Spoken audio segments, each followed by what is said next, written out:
Hello, everyone.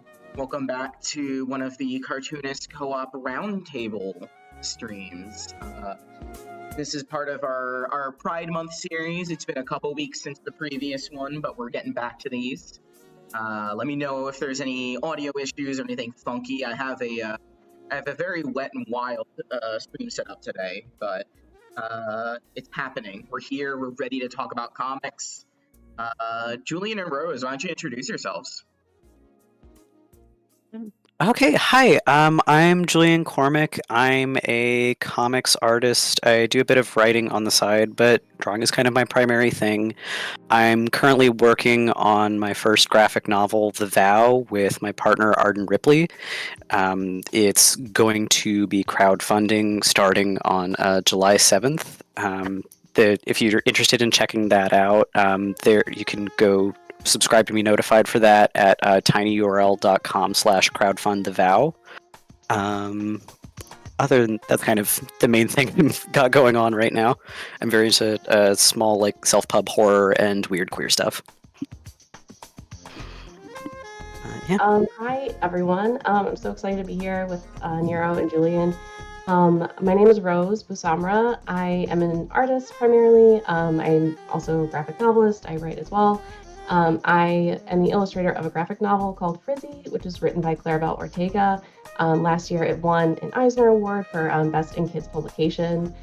And I'm currently working on my first original solo graphic novel called Gutless. It is a fantasy, queer, flower-filled adventure epic comic that it's very ambitious. It's about 400 pages long. I'm about just a little 300 pages over in penciling it. So yeah, coming to the home stretch now, but yeah, that is my passion project. That's the number one thing I'm working on, and I'm really excited to talk about it and talk about some queer comics today. Hell yeah. And I'm Nero Villagallos O'Reilly. I'm one of the founders of the co-op and also kind of the host for today.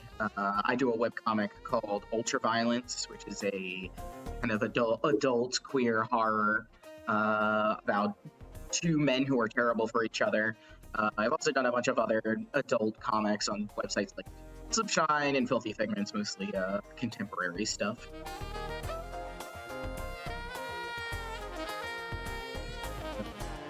You know, like, it seems like the Julian and Rose, you both have kind of like a very familiar experience with like genre fiction, like stuff that's specifically fantasy or specifically horror. Did we want to go into what kind of makes one of those a quote-unquote like queer horror, queer fantasy kind of thing? Sure. I think like that feels inaccurate, by the way. I don't think it's. I think I'm just sort of like. Just for me, it's like one of those things where it's like I consider a lot of horror in some way or another to be like very frequently queer. Like it's a weird thing because I think horror in particular is a genre that both tends towards being quite conservative and sometimes reactionary, while also containing things that I tend to feel like speak to me more readily as a queer person, like even when that's not the intent of the text.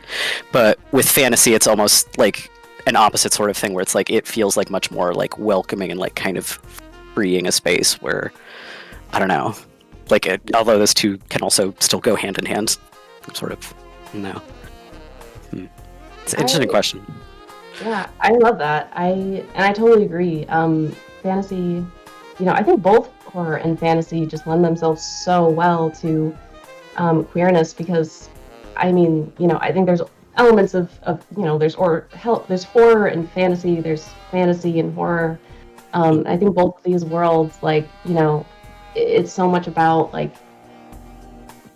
dealing with fears. I feel like both of those genres deal with fears a lot and like overcoming those fears or completely succumbing to them and what that does to us in our psyche. Exploring it, magic spells and all that fun stuff. But fantasy for me always felt very much like, anything is possible, like in not only like the obvious ways of like, transformations and, magic potions that you know, all that fun stuff that, you know, we love fantasy for. But in the non-obvious ways, with tropes like, you know, the small overcoming the big, you know, I feel like that early on in my like childhood, definitely like feeling like I didn't belong, like I wasn't a girl, like I really was, you know, looking for any kind of outlet to, you know, express that and feel that like, you know, otherness I was feeling. I feel like fantasy really did that for me.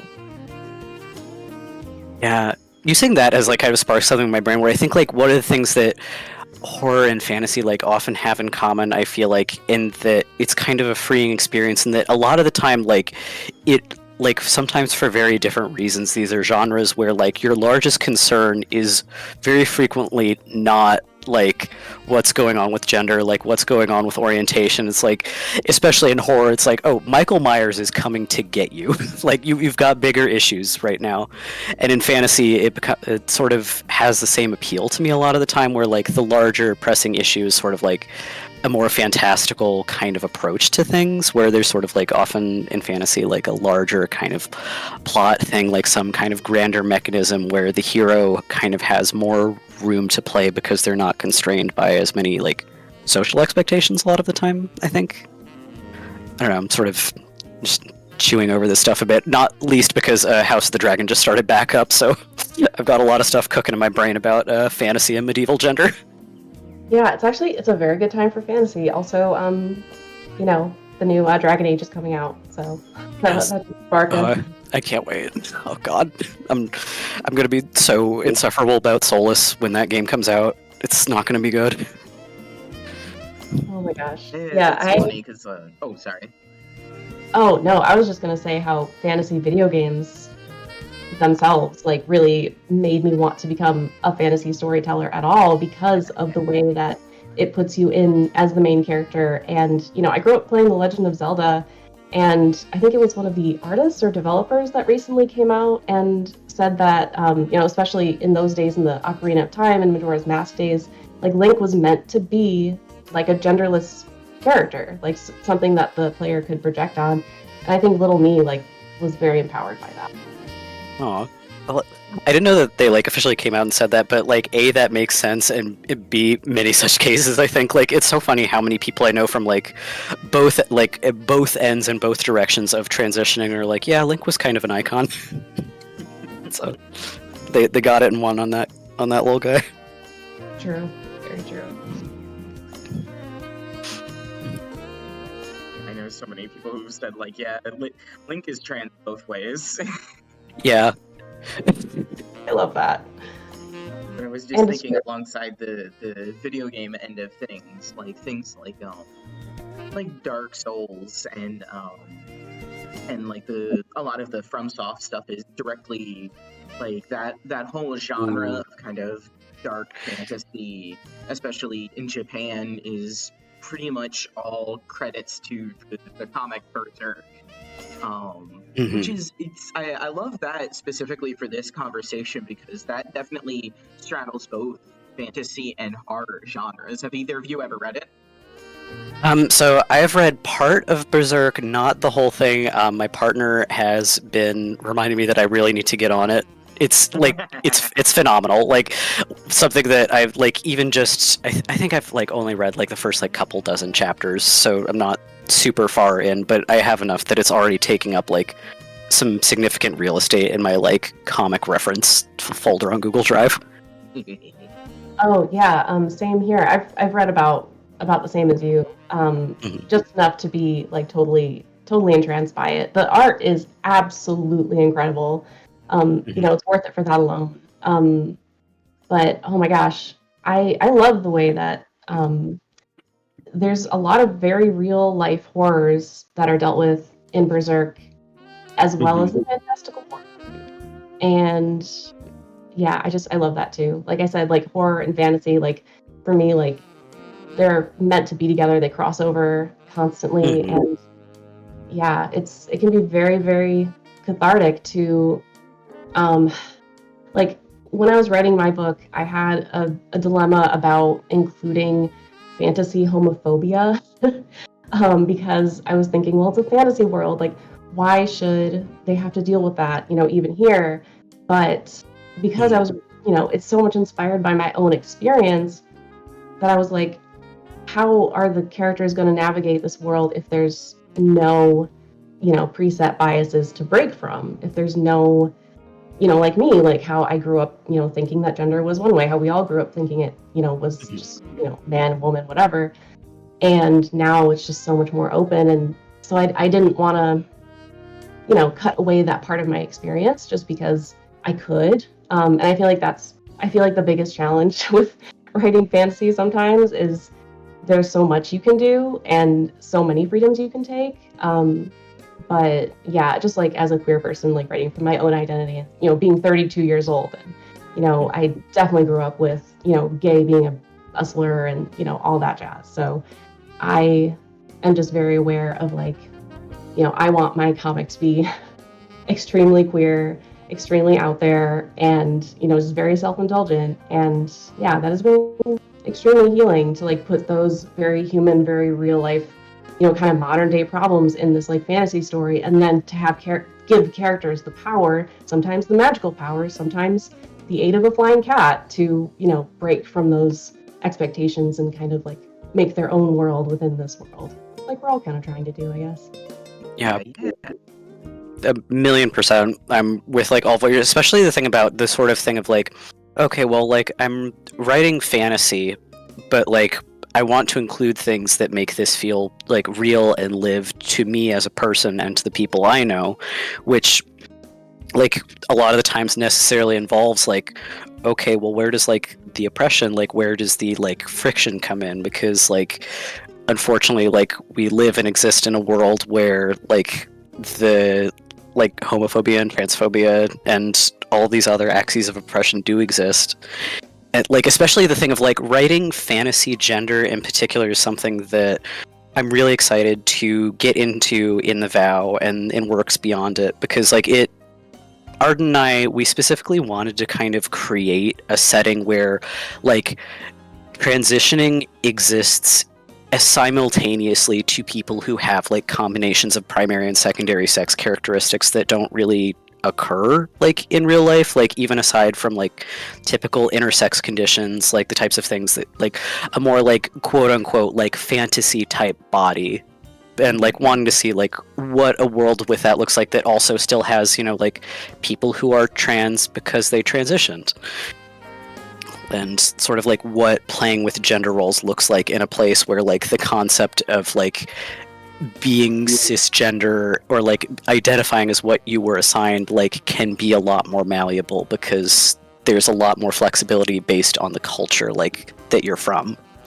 Just like what does like fantasy look like in that kind of way? Like what does a fantasy look like that still makes room for me and what I feel?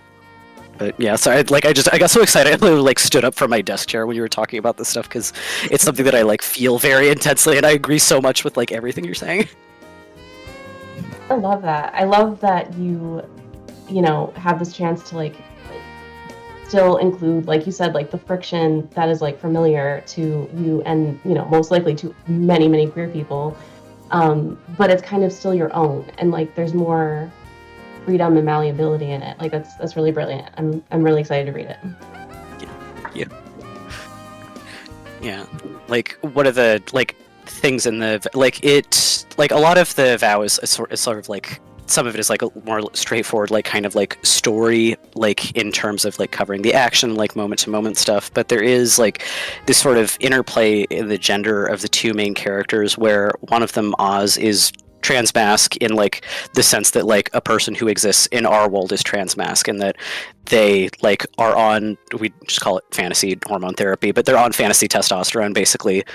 And the other character also like non-binary and uses they them pronouns, but they're one of these people who just has like a mix of like primary and secondary characteristics. Like they have breasts and also a penis, like just naturally, and that they're just kind of out there vibing. So it's also a little bit about the sort of like conflict between like what is it like for someone who doesn't really like get affected by transphobia to sort of exist in concert with this person who is in a much more tangible way, like carrying wounds from having to like grow up and live in a world where they had to kind of like fight to be seen as what they want to be. Yeah, I don't know, it's just like, it's like fantasy gender stuff is so exciting to me. I love it. Amazing. Especially because like it feels like such a different way of handling like certain things in comics, especially where they make kind of one, like going back to even Dragon Age, where they make kind of a experience in the fantasy world kind of an awkward bad analogy for something in the real world. Like so I haven't played Dragon Age, but I have a lot of friends who like know it and have talked to me about, but like the kind of the faux racism against the mages in that as being very different. Like what you and your partner have done with the Vow, I feel like is such a more interesting way of kind of exploring things that relate to the reader but are also new and interesting in like a story way. Thank you. That means a lot. I love Dragon Age very dearly, but there's a number of places where it just like takes a big swing and misses pretty solidly. Like the mage stuff, like I mean, there's a reason that my first impression of Dragon Age before I ever played the games was like, wow, people love to fight about this one online. Yeah. But yeah, like the stuff, especially with like mages and things where it's like, I just kind of find it more interesting and also more honest to like not invent new axes of oppression in favor of like having ones that already exist. Like you don't have to put in like fantasy mage racism and stuff like that when, I don't know. I think I'm sort of like mixing up what I mean to say a little bit, but it's sort of a thing of like, it stands out weirdly to me when anything has like fantasy racism but not like actual racism, even when there are characters of like different races and different cultural like upbringings and descents existing in concert with each other. Yes. If that makes sense. No, yeah, that is absolutely one of my biggest pet peeves of the fantasy genre, especially as, you know, someone who does care about these issues, you know, political issues and, you know, everything that informs our society and our biases, being very aware of that, and also knowing that there are, you know, fantasy stories, you know, especially like Ursula K. Le Guin, she's one of my favorites. You can write, absolutely. like you can write fantasy in a way that feels like it is dealing with real issues without making everything an allegory. And so when I was writing Gutless, and the very first idea for Gutless was with the main character, who is a wooden knight who is kind of this discarded doll that was found by the princess Juniper, and she wishes on a star, and the star brings Milo to life. And when they come to life, you know, like I said, I didn't want to totally dive into like the allegories, so like I knew that like them coming to life suddenly to this society they know nothing about, and then they have to be hidden because the way they still have their kind of doll-like joints when they come to life, and Juniper is very young, she's a young child, and she's scared of what the others might think of them, or that, you know, they might get cast out, and this is her friend, so she keeps them hidden. So, you know, their whole life is almost like a queer allegory.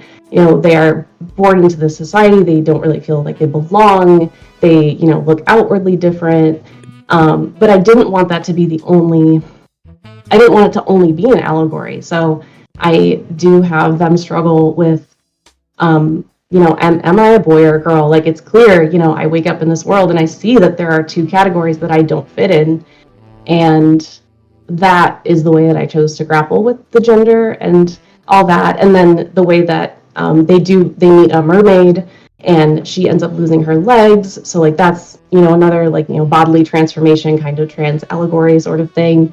But, you know, through these transformations, they kind of like help each other adapt and, you know, kind of get to know each other and know themselves and help each other, you know, just kind of, it's like this very elaborate emotional journey. But they do meet actual trans humans along the way who are trans in, like you said, the way that we know them in our society, whether, you know, that's fantasy hormones or, you know, just being gender non-conforming in some way or another. So yeah, I hope that people like it. I, have witches saying they are like outwardly like, yeah, I'm trans, that's what this is. And hey, just because you're, a mermaid or a wooden doll, like you can choose for yourself what you want to be. And that kind of lends itself to, the rest of the narrative, which is, love yourself. Yeah, that's really cool. I don't know. I love that, like, in like bringing it into a universe where like there are still like many more things a person can be than just like there are a lot more like questions about identity than just like the nature of gender and stuff. That gender is still like being brought back around in a really major way for the characters. That's really cool. I love being able to talk about it because I have been writing it for 2 years now and will be drawing it for probably a couple more. So yeah, I like to get to be involved in these conversations and get ideas and yeah. Yeah, I feel that the vow is. I think we started it at the start of 2020, and it accidentally became our pandemic baby. So wow, that's wild. Yeah. I mean, it feels good to like.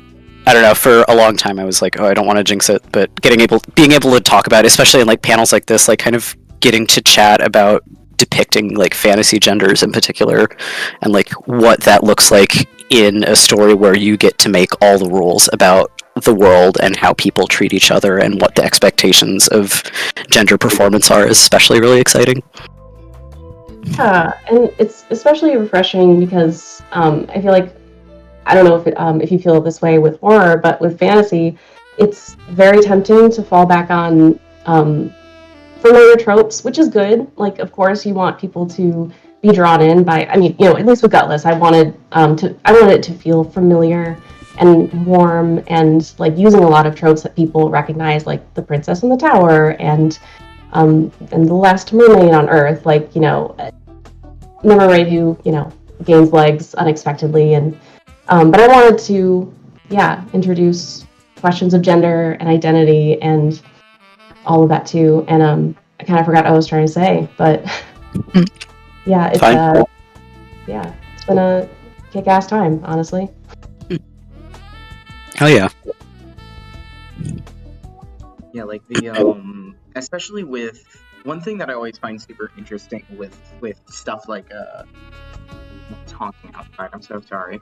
What I always find interesting about fantasy, especially in regards to treating gender and like the ways that we actualize that, is it's also very like culture specific, and seeing more kind of differing views as to how people actualize gender and sexuality in mediums like fantasy, where it's like not necessarily something that is kind of region locked to North America, is really nice too, just like in general, which is kind of something I'm trying to do with my own horror work, is kind of showing a horror from different angles that don't necessarily rely on just a North American view of things. Does that all make sense? Yeah, absolutely. Like, I think that in particular, just like I don't know, kind of like trying to sort of, as best I can, move myself out of American brain where possible is definitely, I think, the biggest ongoing challenge, because that also like comes with so much stuff, even like just within the realm of like how you treat like writing about gender. But Absolutely.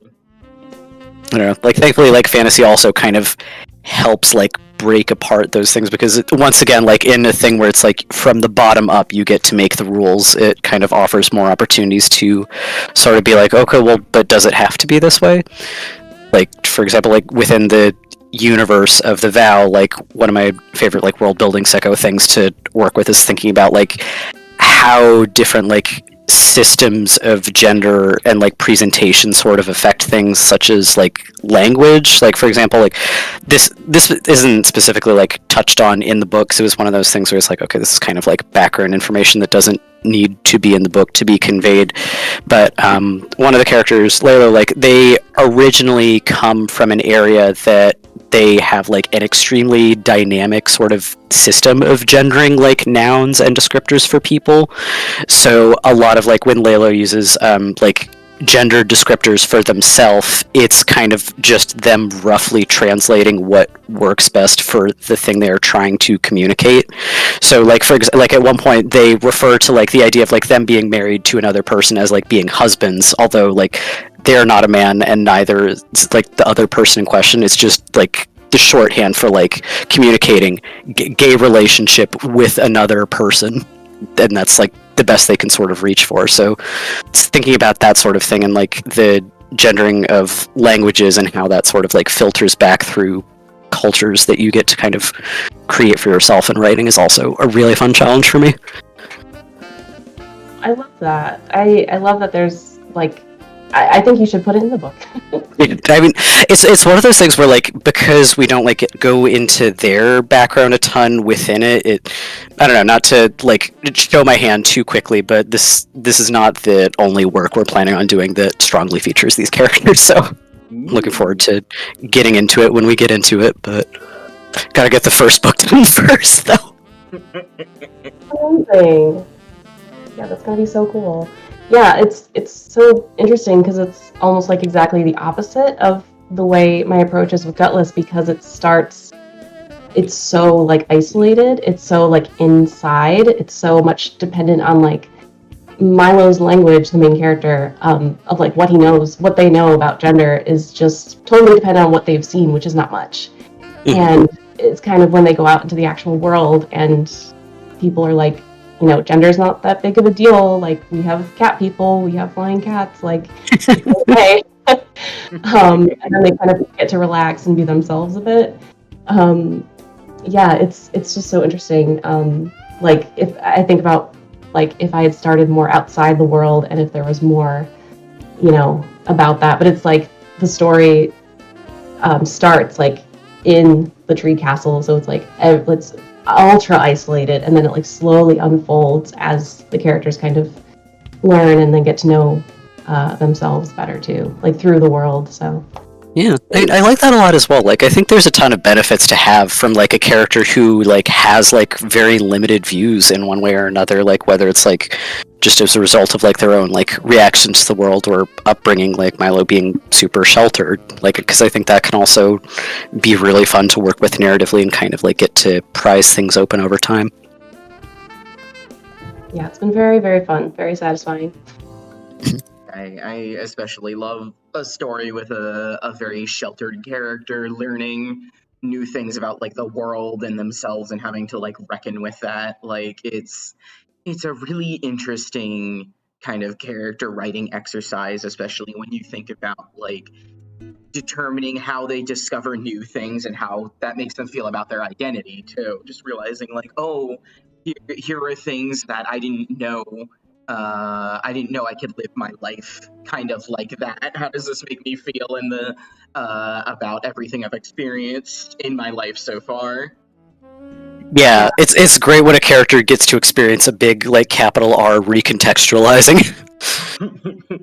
Oh yeah, it's very fun, and it's very much like yeah, like you said, just you get to determine like how you know, they move through this experience, and like because it's such an like internal journey focused thing, like there's no big wars, or there's a bigger conflict, but mostly it's about the inner conflict and that inner journey. And yeah, it's just been really cathartic. I mean, especially as someone who, you know, I've always been neurodivergent, and that is shared with a lot of queer people as well.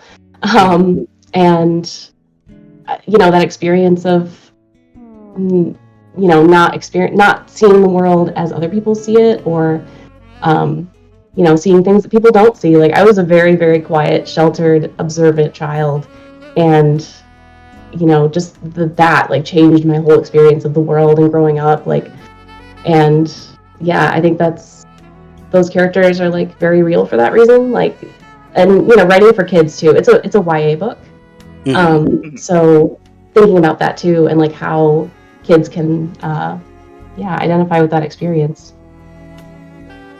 Yeah, absolutely. Okay, so this one is a movie and not a comic, but this did remind me a little bit of the recent movie by Jane Schoenbrunn. I saw the TV Glow. Have either of y'all seen it by chance? I know so many people who have said you have to see it, Nero. You have to see this. And that one weekend, I was feeling like really like cranky and tired, and I was like, no, I'm gonna stay inside. I don't want to go see movie. Everyone else goes see movie, and now I regret it so much. It's alright. So I think, like, without spoilers, like, so I consider I saw the TV Glow also like kind of a like horror fantasy movie in several ways, like, because a lot of it is sort of about this thing of like particularly like a person who is sheltered, like experiencing something that is like outside of their usual ken, and the strange sort of like, again, the recontextualization and like the way that sort of like shifts everything and begins to like redefine like what you are doing and what you choose to do, I suppose. Ooh, It's just sort of like bringing it up in my mind. Yeah, I've heard it's absolutely devastating, so I'm saving it for Catharsis Day. Yeah, it is. Not to hoist them by their petard too bad while they're not on the call to defend themselves, but it is the hardest I have ever seen my partner cry in the theater at a movie. So wow. It's a very good one. Yeah, it's like just a very strong stuff. I also like the Jane Schoenbrunn's other movie, We're All Going to the World's Fair, also is very interesting about gender. Like I say, that sounds obvious, but it's like in a good way. Like it's also sort of about like more online kind of stuff, but it's a similar like, I don't know. I love that movie a lot. Yeah, hit weirdly hard as a child of the internet, and like I think both of those films. No, sorry, I realized what like made it like peak in my head, especially Rose, you mentioning like growing up neurodivergent, because I had the thought specifically while I was watching TV Glow. I was like, oh, I feel like I've never like seen a character that I was like, this is an autistic child, which sounds silly because I've seen movies that had autistic characters and stuff like that before, but the depiction of it struck like such a resonant chord like in that moment, and it was really interesting because I think it simultaneously was sort of giving like very repressed like autistic child and very repressed queer child, and like I think part of that movie's text is kind of about how those things, when seen from a sufficient distance, both kind of look identical. Like what you said about like a lot of like queer people also being neurodivergent is like I 100% agree, and it's also just like it's an interesting experience that often like kind of, I feel like a lot of the time they meld together such that it's not really possible or even like a meaningful thing to try to disentangle them, because one sort of informs the other so much. So I really enjoy like fiction and like anything that will like sort of plumb those spaces without like separating those two, because for me like they just go together so holistically. Like I'm obviously saying this as like a neurodivergent like queer autistic person, but you know, it is what it is. Absolutely love that. I'm definitely gonna have to watch that movie because I obviously love the idea of that sheltered recontextualization. Yeah, like it's kind of like it's a heartbreaker, but it's a really well made one. Yeah, I mean, Gutless is also heartbreaking. Nero, it's funny you mentioned something about like feelings, like we have every time like the character is introduced to like something new or some new way of living, like they have to have a feeling about that, about compared to what they've learned or didn't learn, and there's a lot of feelings. That's all I'm gonna say. It's been very good. Yes, and I'm so excited. Making me question myself as a writer a little bit. I'm like, is this too many pages of crying? Nope, maybe it's not enough. More. Nero and me both coming in like, no, more sadness, more big messy feelings. Make a big mess, make a riot about it. Internal stuff is always so fascinating to me, especially from like a comics mechanic perspective, because you get to very specifically determine what you show the viewer, because obviously you're not going to show every single thought that a character has, especially when maybe like the point of the scene is a gradual realization of something. But it's interesting, especially with like comics that like we make that are like very queer specific as well. Choosing what fits the story or internal realizations and such is always very fascinating to me. Yeah, absolutely. Sorry. No, just like choosing what also has to go over their head because you're like, I just don't have time for this feeling right now. Yeah.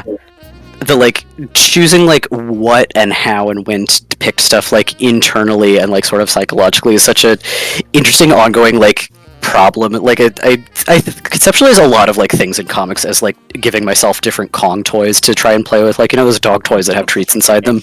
Like just stuff that I'm like sitting down and like chewing on until my head hurts, and a lot of the time it doesn't fix anything, but it's fun to do.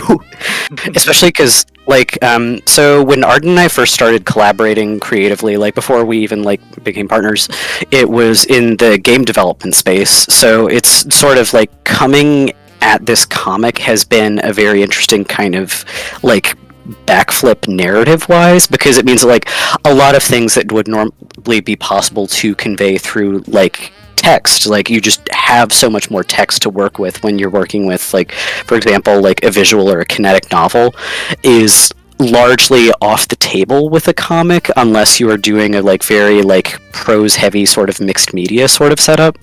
So it creates a lot of like very interesting problems and kind of questions that you have to figure out different answers for in that way. Yeah, and especially like when you consider your player in game dev spaces or your reader in comic spaces, how they're going to understand and metabolize that information as well. Yeah, absolutely.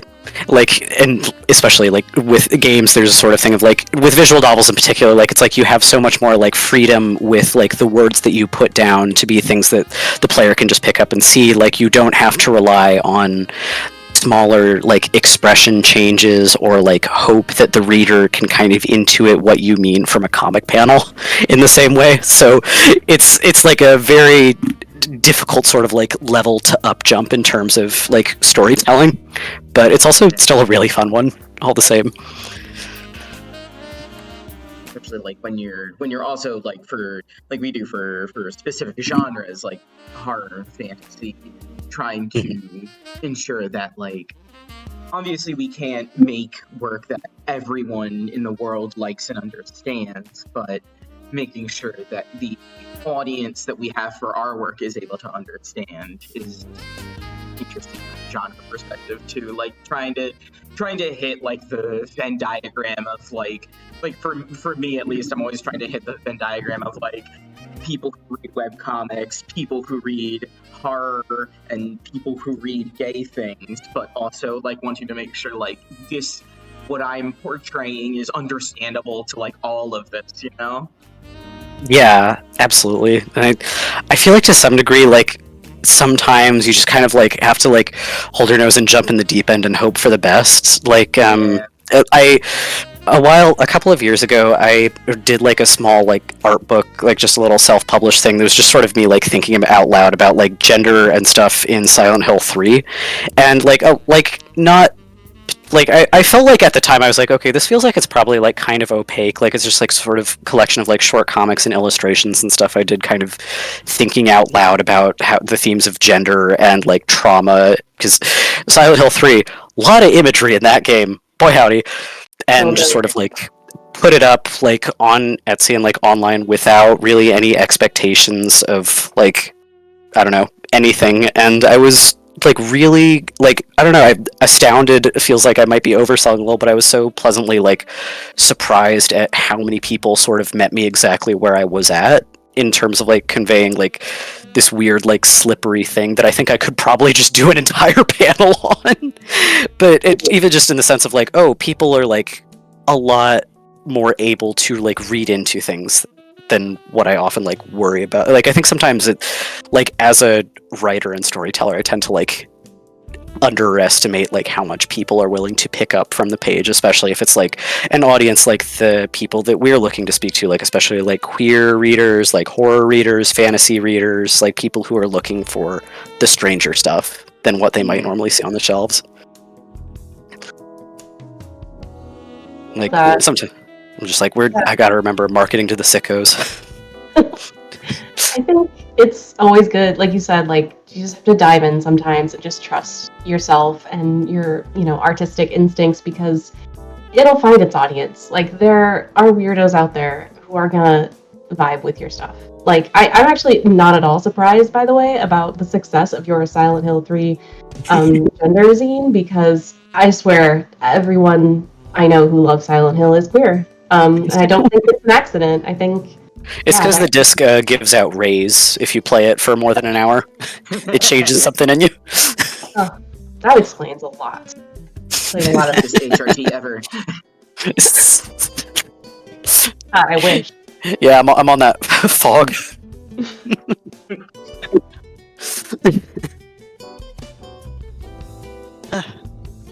It's late for me, so that was extremely entertaining. I was gonna say, speaking of like readings of different of other pieces of media, like your zine, Julian, is there kind of any other, like outside of fantasy and horror, are there any other genres that you do feel kind of also fit the bill in like being able to kind of communicate queerness in a way that also feels inherent to the genre? That's a good question. I wish I read more or knew about more like historical queer stories, but I would be interested in ones that take kind of like a Bridgerton sort of turn, and this is just, I'm very Bridgerton pilled right now from the latest season coming out. But like I love that, I mean, it's not the pinnacle of literature, but I do like the world building they did where, like, because the queen is black, that like racism is kind of dead. It's a very oversimplified way of saying it, but that's kind of how it was presented in the story, and that's why it's like they have such diversity. I don't know how it's explained in the actual book, but I don't know, it would be very interesting to see like a historical, like more historical stories that kind of, maybe put homophobia and, all of that, hetero cis normativity to the side. And, I don't know, I would like to see a queer romance set in the 50s that doesn't end with one of them being sent to an asylum or dying.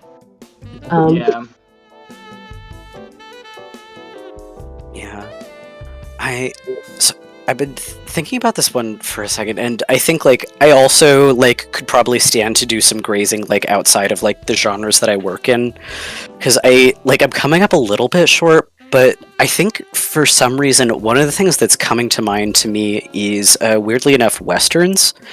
It is not a genre I'm super familiar with, but I think it also sort of like is like linking Pinky's a tiny bit with horror in that it is a genre that like has very loud and very noticeable like conservative leanings and trappings like just throughout.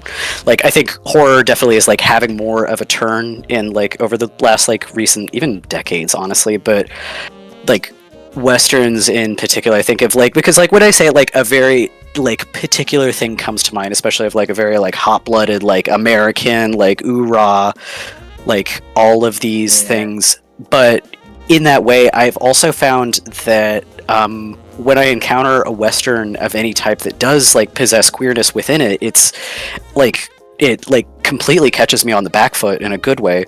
Like I have been seeing trailers and stuff for a movie coming out soon that, oh my god, I cannot remember the title, so I feel like a total jackass, but it's about like a young man who sort of runs away from home to join a queer commune like out in the American West, and just something about like the juxtaposition of like the Americana with like riotous, like joyously lived queer life is incredibly moving for me. I think it sort of like hits a similar spot that like in the same way that like horror is something that often is so conservative that it can actually like when queerness is present in it, it feels very liberatory. That like a Western that like is centrally queer also has like a very powerful like liberatory feel to it.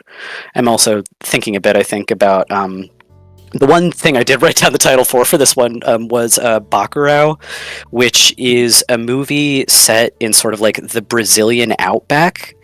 It's basically a revenge western that also like very, very prominently features like queer radical revolutionaries as like foundational to its text, and like they're very important, beloved characters within this like sort of small community out in the Brazilian sticks that's like fighting off invaders. Like just and I think that was like the first time I ever saw a Western movie. It was like, yo, this shit like really slaps. Oh yeah, this looks really interesting. Yeah, Bacurau absolutely rocks. Like I think sometimes like I have an easier time talking about genre in film a lot of the time than comics because I have been working on a comic for so long that I sometimes forget to like read other ones.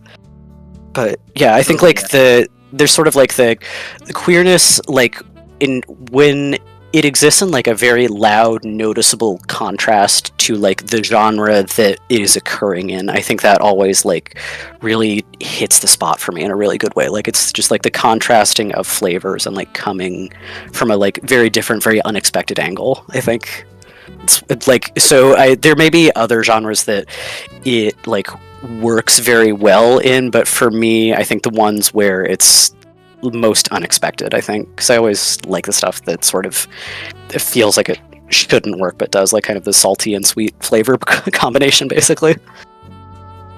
Oh yeah, absolutely agreed. I keep nodding my head, forgetting that I'm not on a Zoom call. If I'm silent, it's because I'm nodding and I'm forgetting. Just setting like the little like yeah me verse react over and over. But all genres could, benefit from a little queerness, honestly. Like, and it's hard, like, as a queer person, like, I don't know if you agree with this, you guys probably will, but I almost can't, like, separate, like, myself from a queer reading of things. And I remember, like, do you remember Hannibal? And oh my god, do I remember Hannibal? I literally rewatched it 6 months ago. I'm literally next month I'm getting a tattoo from a guy whose work I found via his Hannibal fan art. So hell yeah. Yeah, to this day, even though, it's never really like actually acknowledged, it is one of my favorite pieces of queer media. Yeah. Yeah. Sorry, I didn't mean to cut you off. But I definitely think Hannibal is like very strongly up there in terms of like all-time gay TV for me. Like when I was reading these questions earlier, I was thinking about like one of the things about like queer text to me like often means a lot of things where like so I can and will like fold that in personally to being like, well, like if a gay person made it, like and like so like it's just sort of a thing of like even if the characters are not like explicitly romantically involved, like knowing that like a gay man set up these scenarios, like literally creating these intricate rituals for men, like that also like even if the text and like things that happen within Hannibal were not so inherently beautifully fruity, I think it's entirely like reasonable to be like, yeah, this is a super queer piece of media. Yeah, absolutely. I think that was on one of our list of questions that was really interesting to me, was like what makes media queer, when there's not an obvious queer romantic storyline or someone questioning their gender, and I just remember the time when Hannibal got really big and how, half the internet was fighting over whether they were gay or whether it was, you can't like them because they're gay because it's toxic. But then, like, fantasy and horror equally, I feel like it's so, like, freeing to kind of, queer villains, like, it's just, there's a reason why they're so great. Like, you get to be like morally questionable. Like, we get to kind of indulge like these darker things that, I mean, we're so vilified. Queer people are so vilified in media, traditionally, and I mean in society by our own legislature. That it's kind of refreshing just to, let go and kill some people, I guess. Absolutely, like 1,000,000%. And I think like on top of like everything else, just like you mentioned like the Hannibal like fandom fights was like me all along on the sidelines, like I like it because it's toxic. But it's also crazy because it's just like remember it's like when Hannibal was airing, gay marriage literally was not like even legal in America. Like this was like very recent history in this country. So it also is just a thing of like I don't know, like I'm not watching an NBC drama for like a moral handbook on like how to act or conduct my life. Like I think this is one of the things that Arden said when we were at a convention recently, sort of explaining our comic. They were like, I don't like drama in my real life, but I love writing drama in fiction. And that sort of sums up my thoughts on basically all of it, in that, like, I really love, like, toxic, nasty gay characters because I like toxic, nasty stuff in fiction. I think it kind of lets you plumb weird places that you don't get to go in real life. And so when gay characters do it, I'm like, oh my god, representation. Like, I think that when we get a trans-mass Carmela Soprano is when I will be able to rest at peace, basically. The work will be done. Yeah, more or less. And like, especially like again in horror and like in my own work, I love a character that I would hate in real life. Like one of the characters in Ultraviolence is essentially he's kind of a billionaire fail son who's like 45 and is just the worst person on earth. But I would hate to see him in real life. I would absolutely hate him. But in fiction, I'm like, oh, he can do whatever he wants. Yeah. Yeah, and I think like that's a great, like, especially like navigating in like adult comics, like being someone who has like very like I mean, who does not, honestly, but like having like a fraught like relationship with relationships and intimacy and the concept of them, like it's a very freeing space to invent the worst guy possible and then draw his hole. It's like just laying it out on the table, but just lay it all out for the world to see. Yeah. Yeah, I mean, sometimes I don't want to say I'm jealous of the adult genre because I fully intend on, taking a dip, Hell yeah. At some point because it's fun. But yeah, I almost wish sometimes I'm like, oh, can they just have sex? Do we have to have all this dialogue and pretense and talking and oh my goodness? But let them fuck it out a little bit. Yeah, right. I have great news about the vow. I was gonna say you do that. Yeah, that's what's great about adult fantasy. Yeah.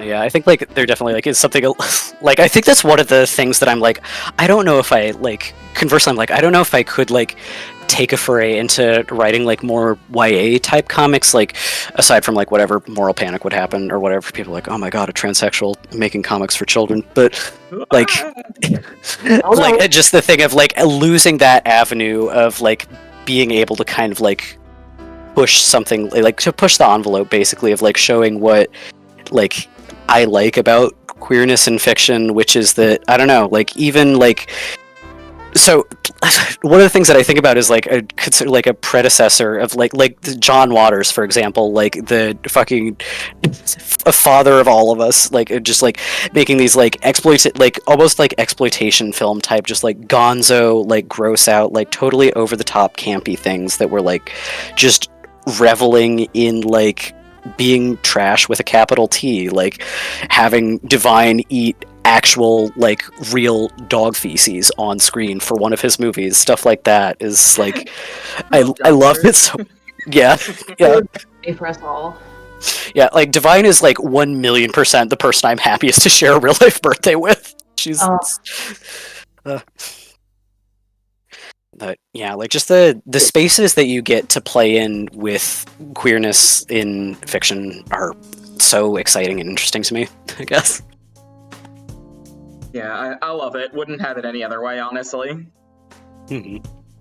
And like you were saying, I also do get a little jealous of like seeing the kinds of stuff that you can push with YA. Like I grew up reading like K.A. Applegate. I was reading Animorphs and The Remnants, and it's like the ability to be able to talk about war trauma in a book that is ostensibly for like 12 to 14-year-olds is like that's such like an incredible skill and like space that I wish I had the time to mess around in a little bit, because like again with like certain genres you can talk about queerness in a way that like doesn't necessarily like fly under the radar, as it were, but just kind of talks about it in a different way that younger readers could kind of metabolize in a different way.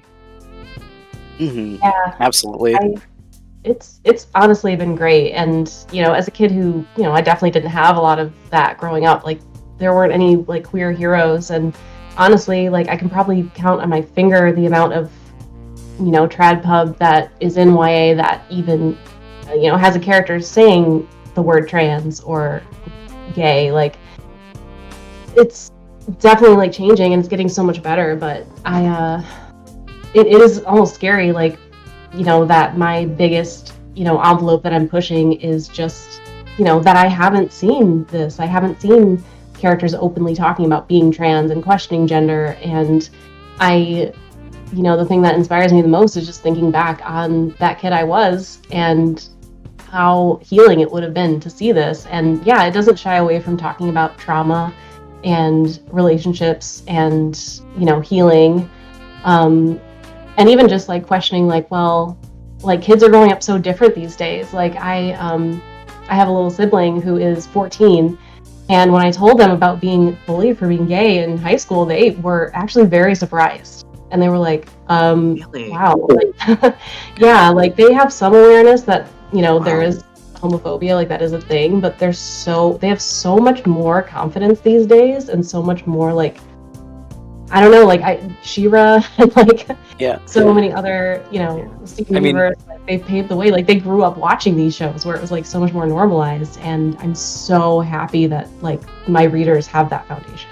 Yeah, that genuinely warms my heart a lot. Like, I don't know, it's a really, like, fraught, but ultimately, like, wonderful thing to, like, be talking to someone about, like, a hardship that you had to go through, and they were just, like, baffled at the idea of it. Like, I don't know, I still remember, like, I watched, like, the one Steven Universe episode where it was officially revealed that, like, oh, Garnet has been a gay couple this entire time, and getting so emotional, because I was just thinking, like, fucking...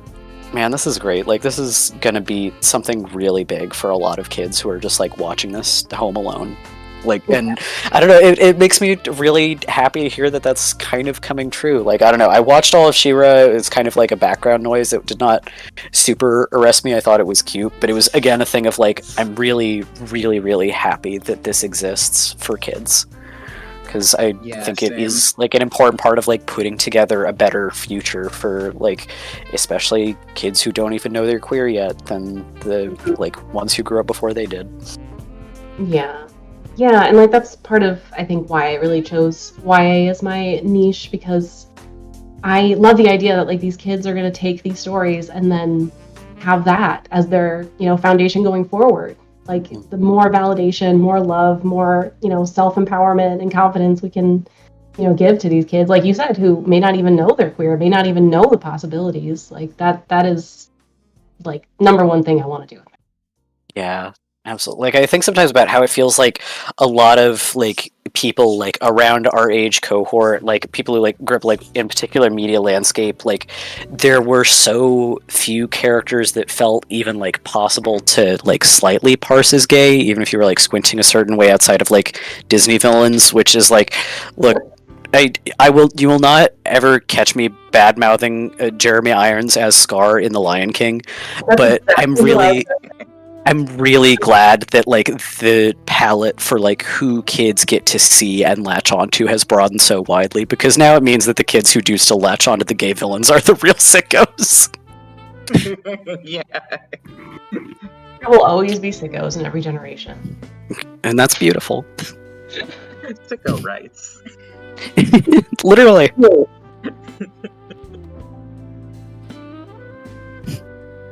Well, we're coming up on a full hour here. There was a question in chat that I think would be pretty good to talk about if you all wanted to talk about it. Oh, sure. I didn't see. Let's do it.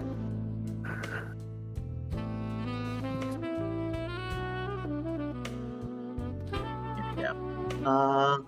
So Gabriel asks, hey, I don't know if you all are taking questions, but about long-term graphic novel projects, did you all think with your views on your own identity changing as you work on the book, and how do you deal with it? Oh my god. So I joke that like Gutless is just a 400-page long story of my own gender transition.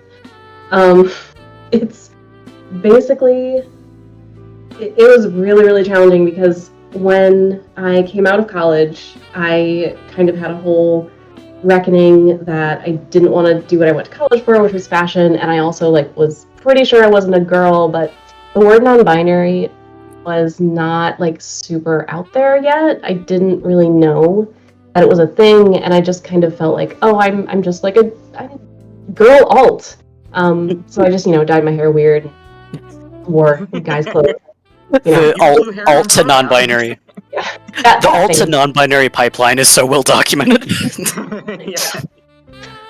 So when I wanted to write about a non-binary character before I ever considered that's what I was like, I just want to write a character that has no idea what gender is and kind of their journey of just grappling if they want to pick it up or not. And that maybe should have been a clue that I was trans. It wasn't. It took a few, actually, like until writing the entire script, I think is when I realized, because, writing the whole script, I had to decide what happens to Milo, what is their gender journey.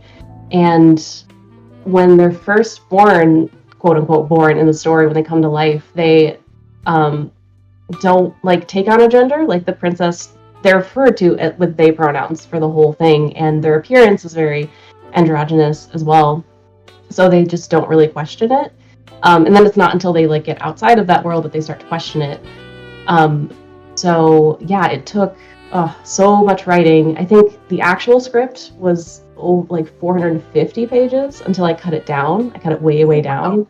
Oh yeah, I'm an overwriter, I have found, with this project. But that's okay, because it's better to have more to work with and then cut it down.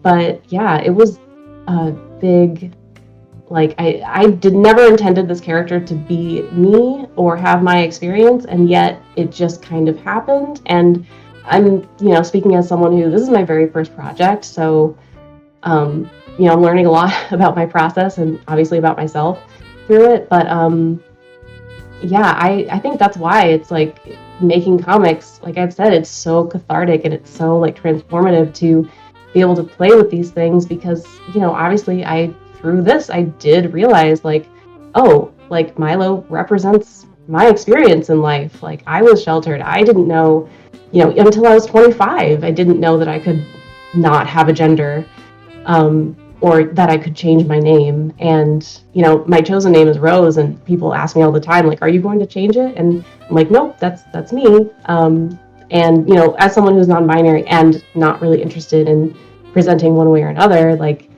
having that journey through my character and having them end up, spoilers, but in the end, they do decide not to take a gender. And they're like, nope, this is who I've been all along. This is who I am. And coming to that end was always hard, because I was like, am I though? Do I want to make Milo be, trans mask, or, so having that freedom, though, just as the writer and artist, not only being able to choose, what Milo looks like, how they change through the story, but their internal journey as well, like kind of mirroring my own. Yeah, that was really, really cathartic and very healing for me as a queer artist and writer. Wow, yeah. How about you, Thanks for letting Julian? me Yeah. I was gonna say it's like incredibly well put, Rose. But I was cheering over it a little bit as well. So like, I think like with any long-term creative projects, like I don't know, comics especially, like comics will take a long time, like comparative to most other art forms. Like it's a long process, and I think like I definitely think that I have changed a fair amount like over the course of working on the vow.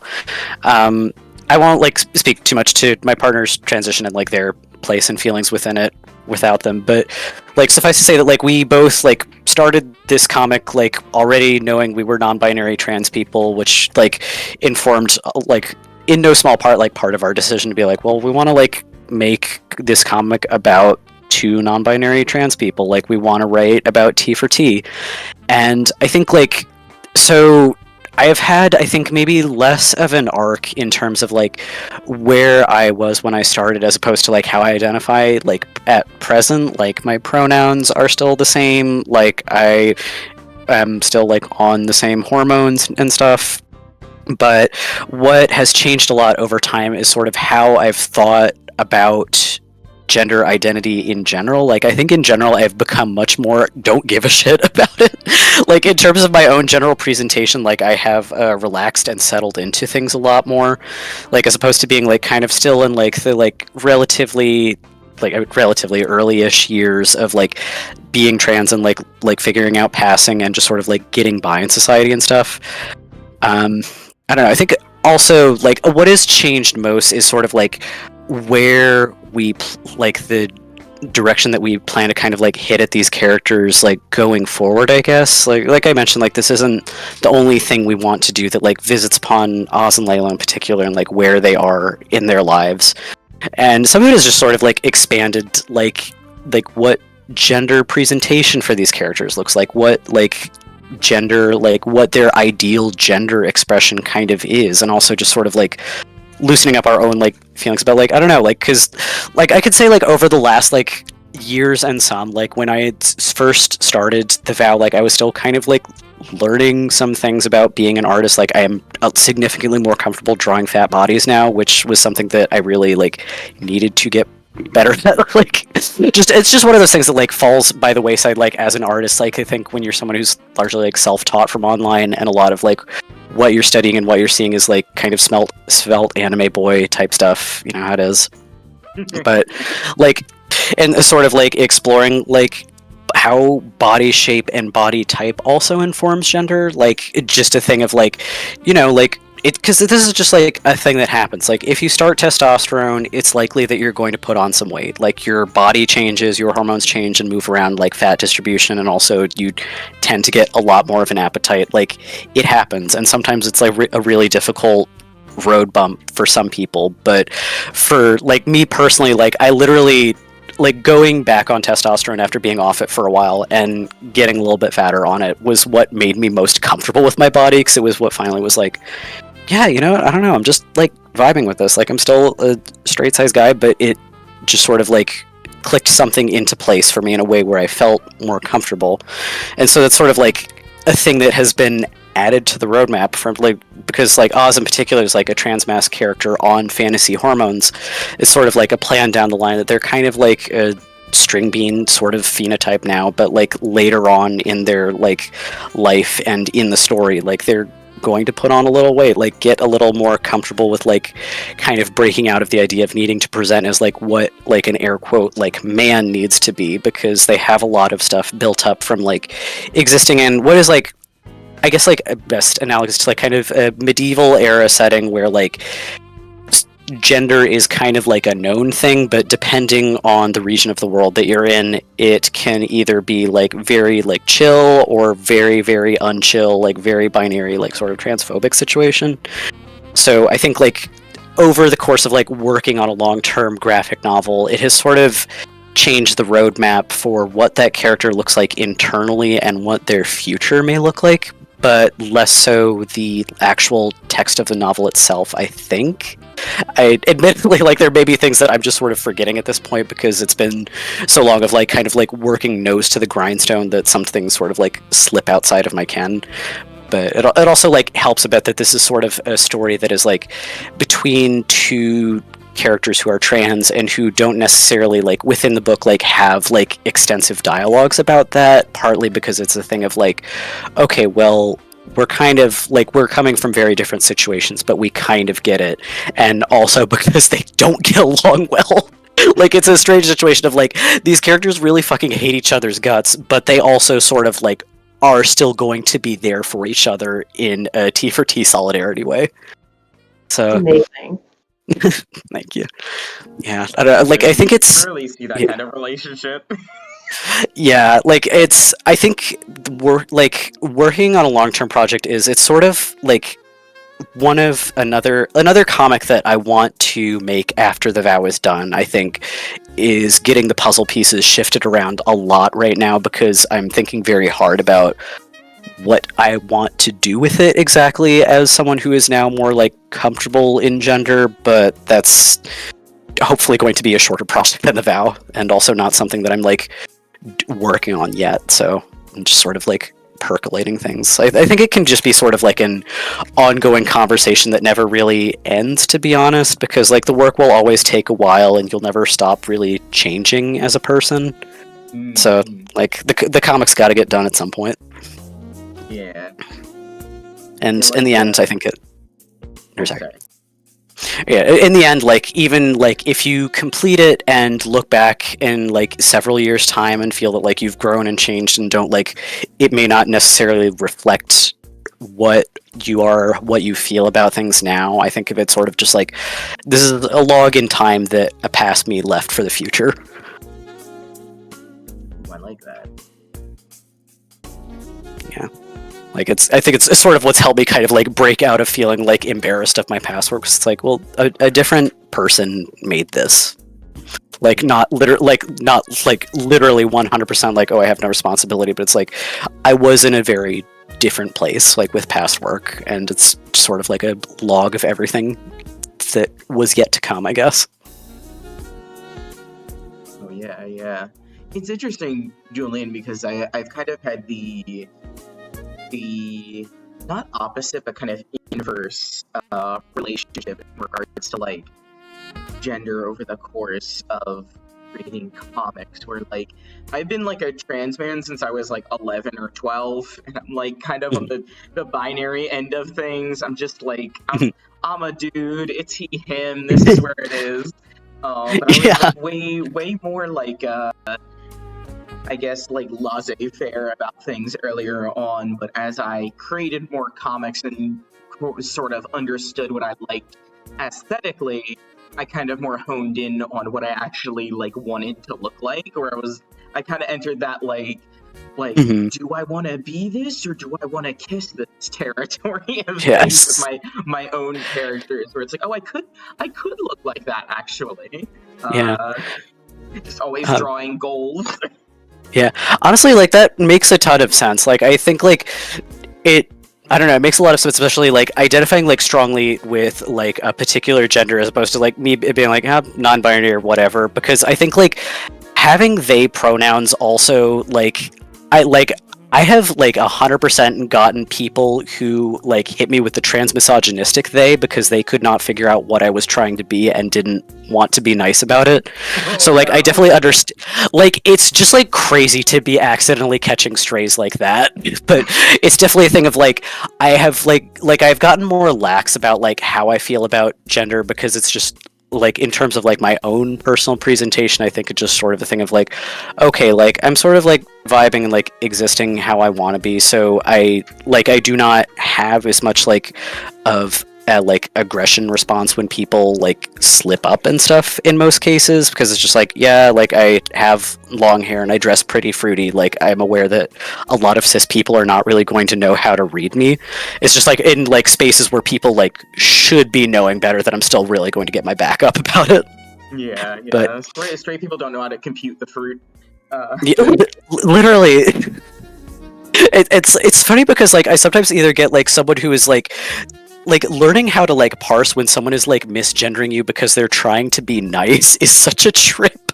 Like I recently went to Montreal for MCAF, and I got madamed by someone when I had like not shaven in several days, and it was like, oh, you like, because I was also like had long hair, earrings on, and like a low cut shirt.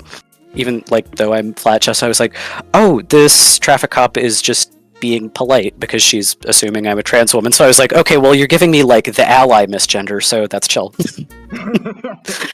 It was like just the 5D gender happening. I literally feel like I prestiged it. This one is allowed. Basically. Yeah, that's the trippy thing about working on these long-term projects is like identity is just constantly shifting, like not just for queerness or, you know, queer people, but you're just going to change as a person. Like it's just going to happen. Like I started therapy like halfway through working on this graphic novel, and like it helped me so much like express myself better as an artist and a writer, and yeah, figuring out my gender identity, which in turn helped me figure out my character's gender identity. And like, yeah, the biggest thing is just being flexible and yeah, honestly, not giving a fuck, because yeah, in the beginning I was very concerned, especially, you know, working in YA with kids media with, you know, so much of the narrative, you know, against trans people. Oh no, is my internet dying? Oh.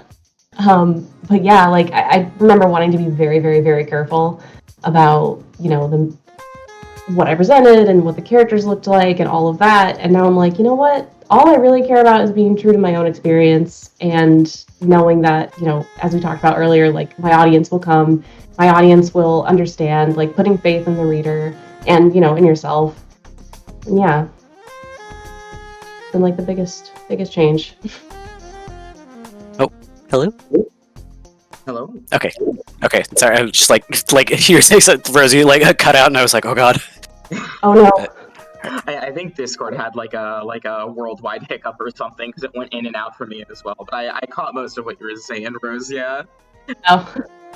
But like, especially in relation to the audience, is super interesting. Like and like with our identities, like as creators, it's also interesting to see readers who their own identities have changed over the course of reading your own work, either because they're like a longtime fan or just they've had some kind of realization in between as well. It's like a very interesting parallel that I have seen more than once where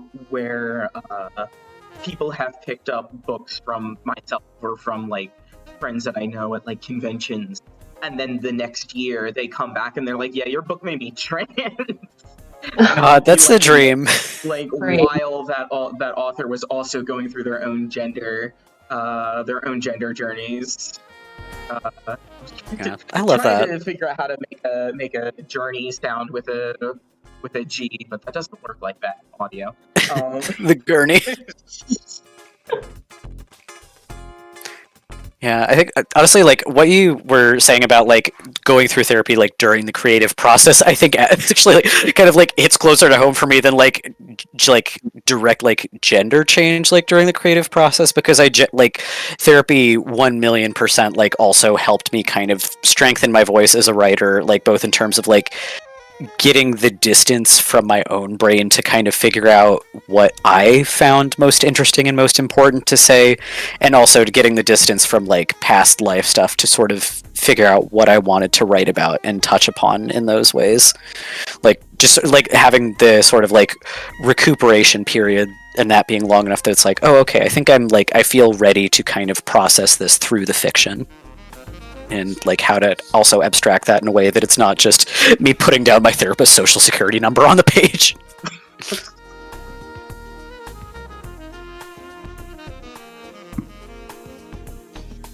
That's really interesting. I don't know, like the trying to figure out our own self-actualizations, like it isn't always necessarily tied to like to just like a sexuality or a gender thing, but also just how that fits into us as people overall. And sometimes that's a matter of like talking to a therapist who can get you outside of your own head a bit, which like, oh man, therapists do so much work. Yeah, I was thinking about it. I think like probably like one of the biggest things I can think of like in terms of like therapy, like changing my writing, is that I am like way like I have way less hangups and like anxieties about like making stuff even like messier and more upsetting at this point, because I realized that it was like, oh, a lot of the time when I have this sort of like knee-jerk feeling of like, oh man, is this too much? Like, is this too something? Is this too bad? Like, is this too dark? Is like every time when I like come back to that note later, I'm like, okay, well, like objectively, this adds a lot of richness and interest to the text that I can kind of make these characters react to and sort of spiral around this plot change in a way that works for it. So yes, I should do it. Like basically like every single time, like clockwork, and it's kind of helped me open up my third eye in that way. So whenever anything particularly evil happens, that's therapy talking, baby. Like it's just sort of like removed like the anxiety about, or like helped remove the anxiety about like, oh, how will people react to this? Because it's just sort of a thing of like the people will see what they want to, and what's the text is the text, I guess. You can't like control people's reactions to it. It's like, especially like as a queer creative online, like we're all subject to the whims of the internet, but we also don't have to be beholden to the panopticon, I guess, if that makes sense. Yeah. Or even like with YA stuff, the being beholden to your readers' parents as well. God, yeah, absolutely. Yeah, it's also definitely has to be rough sometimes. Yeah, and it's scary thinking about the parents, and the parents being like honestly the real buyers of the market. I feel like YA is slowly improving with adult readership, but I think it is still a majority like parents who are buying them. And yeah, it is scary with the the narrative out there, especially like I'm pretty open about being trans, like professionally, and like when we went on the PRIIIIIDE tour, like I was using they pronouns, and that was kind of my first time professionally using my given name and using my pronouns, so it was really big for me. But I'm definitely taking, at the risks I'm taking with Gutless are mine. They're my risks. I am not only drawing it, so it is very hard, like trying to reconcile like how I'm going to feel and the anxiety I might feel when that happens, and getting letters from parents, and but at the same time, like I also, like I talked about before, grew up in a time where just being gay was, gay marriage was not legal. You still were bullied for being gay. It was not a mainstream accepted thing, and it is slowly coming more and more into public acceptance. And with that, like I feel like has come a lot more creative freedom, and just like even just seeing more and more books coming out, like as I'm working on Gutless, like that are queer and fantasy, and like centering more characters who subvert gender in some way. Like that has been really empowering too. Just like that validation kind of from the publishing industry, that it's like, yes, people want queer stories, people want stories talking about questioning gender. Whereas, yeah, in the beginning, I was like, I'm just making this for me. But, more and more, I have people telling me, like, no, we need this. Kids need this. I will say, especially librarians, like on tour, that is the number one thing I heard is kids want gay stories. Oh, that is so heartwarming to hear. Like, that just puts such a huge smile on my face that, like, librarians telling you, like, face to face. That makes me really happy. Librarians are the best people. They are.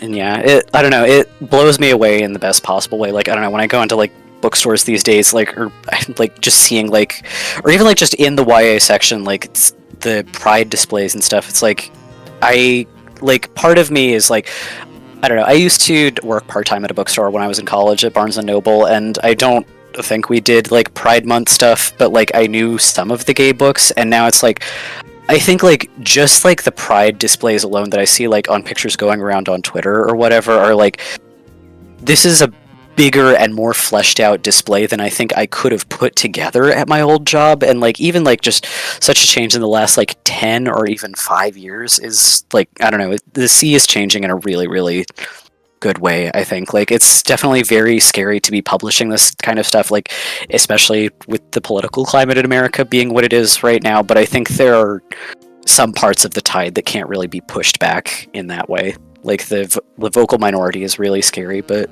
I don't know. I see like how kids respond to these things these days and how much of it is out there, and it's only increasing in amount. And I don't know. I feel hopeful for that. I think. Oh Oh, yeah, yeah. they They are can't stop us. Yeah.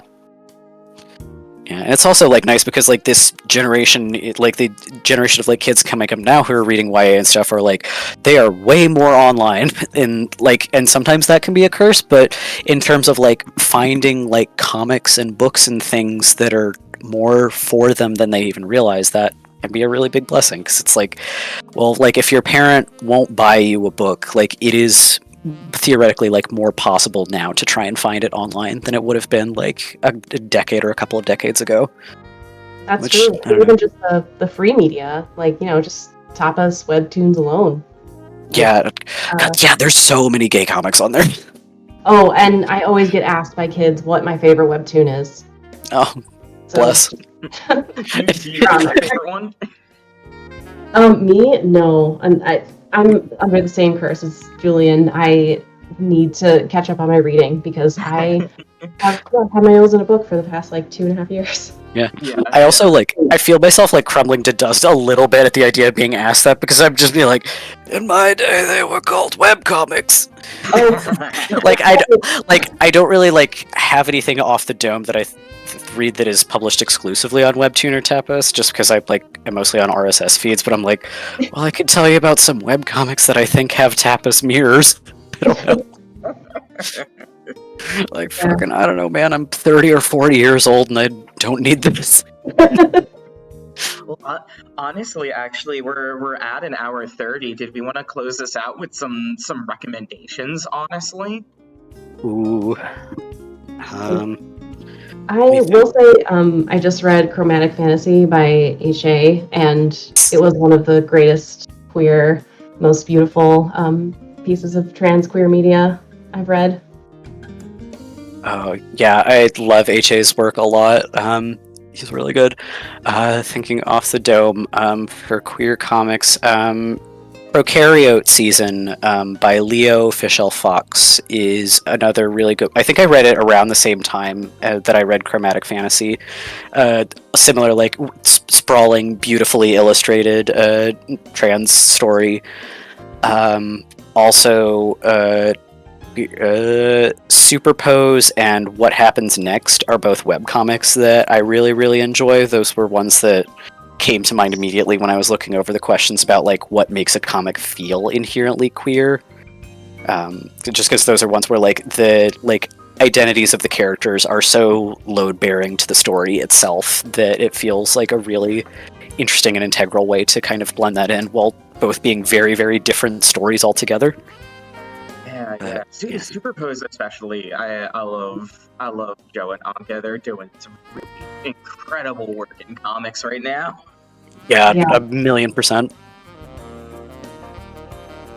Yeah, I think those are the only. Oh, wait. Also, other thing that I forgot to shout out when I was talking about gay westerns. This is a concluded comic, but the other gay western I like a lot is Hot Blood and its sequel comic Zarko, by Toril Orleski. I think those are both online. Gay centaurs in the American Old West. Super fun drawings, like just really beautiful marksmanship, especially in Zarko. Yeah. I'm trying to think for recommendations. I'm skimming my RSS feed trying to figure out which one I think would be really good for this. I think so. Okay. I think my recommendation is going to be Runaway to the Stars, which is a comic about. It's a webcomic, updates twice weekly. It's about a alien foster kid who grew up with humans, kind of navigating the world as an adult. And the way that the author has built up queer characters, and that is it's really like slick and integrated because they're also a world building freak. So I think it's like Hell yes. it's really good to chew on. I like that comic a lot. Ooh. Nice. Yeah, that reminds me a little bit of Dershing Helmer, who also is like a huge world building sicko. Like you can super tell that they are a former like biology major. Yes. It's like the hardness of the sci-fi is so good and so crunchy. I love that. I will have to give the Runaway to the Stars a check out. Yes, please do. And then, did you both want to kind of plug your work again? That people who maybe came in a little later can check you out. Yeah, sure. My name is Rose. I illustrated PRIIIIIDE. It's a middle grade graphic novel written by Clarabelle Ortega with first second books. That's out now. And then I am working on Gutless, which should be out, crossing my fingers, 2026. But that is my long, epic queer fantasy, and you can follow my Twitter. It's just my name. I'm Rose Bousamra on Blue Sky, Twitter, Instagram, everywhere. Yeah. And I'm Julian Cormac. I am Feral Royal on most social media handles. I'm currently working with my partner Arden Ripley on The Vow, which is an adult enemies to enemies with benefits horror dark fantasy graphic novel. We're going to be crowdfunding for that next month. If you're interested in signing up to be notified when that goes live, you can go to tinyurl.com/crowdfundthevow, or if you check out any of my socials, I've been trying to blast the links to things as much as possible. I think that's about it for me. Oh yeah. Yeah. I'm Nero Villagallos O'Reilly. I have a webcomic about a billionaire fail son and his toxic relationship with his bodyguard at ultraviolence.uv.itsnero.com. You can read that. And this has been one of the Cartoonist Cooperative's Pride streams. If you're unfamiliar with us, we're a volunteer-run group working better working conditions in our industry. One of the things we like to do is hang out on YouTube and talk with other artists and just kind of shoot the shit and just chatting about comics. Like, just love doing like stuff like this where it's just we can kind of talk about the nitty-gritty behind different decisions in our own work and how they relate to things at large. It's good stuff. I like it a lot. Thank you both for joining me. You're both fantastic speakers. I want you both back. Yeah, thank you so much. This has been such a blast. I'd love to jaw about comics. I could do it forever. Hell yes. Yeah. Hell yes. Thank you so much. It's been awesome. Yeah, and audience members, have a good night. If you want to check out more about the co-op or the co-hosts here, you can check out the description below in YouTube, and that'll have all the correct links to go wherever your heart desires. Have a good night. Night.